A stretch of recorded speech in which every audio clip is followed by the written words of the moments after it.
Nais ko lang ibahagi kung sino ako noon. Kasi dati iniisip ko sarili ko lang. Di ako nakikinig sa magulang ko.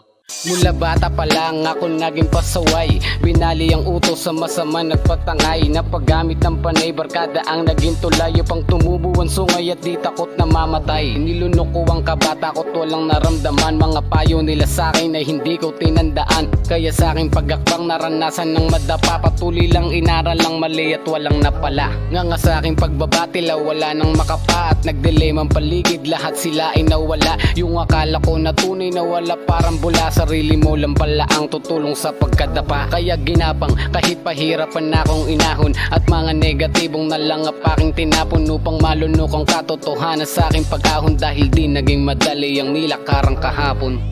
Mahirap. Pero basta isipin mo lang na kaya ko to. Dahil walang ibang makakatulong sa'yo kundi sarili mo lang.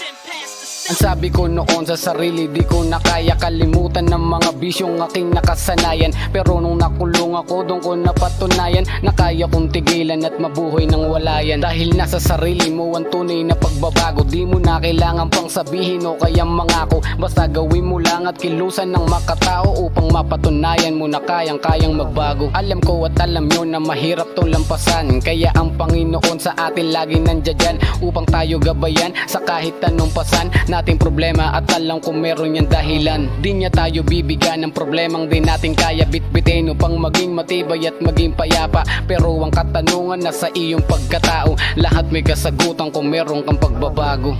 Kasi tayo lang din naman ang gagawa ng bawat takbang natin sa buhay. Kailangan mong tulungan ang sarili mo. Kasi kung ipagpapatuloy mo yan, walang mangyayari sa'yo. Napakaraming nagsabi na di ko kayang gawin. Naharapin aking sarili sa harap ng salamin. Dahil kung tutuusin, napakadaling tuksuhin. Pero kung titigilan mo, bakit mo gugustuhin? Lahat yan ay nasasayo kung gagawin mo o hindi. Anong magagawa ng tama kung yan naman ay mali? Isa lang ang buhay kaya wag magmadali. Kung di mo titigilan, maaga kang masasawi.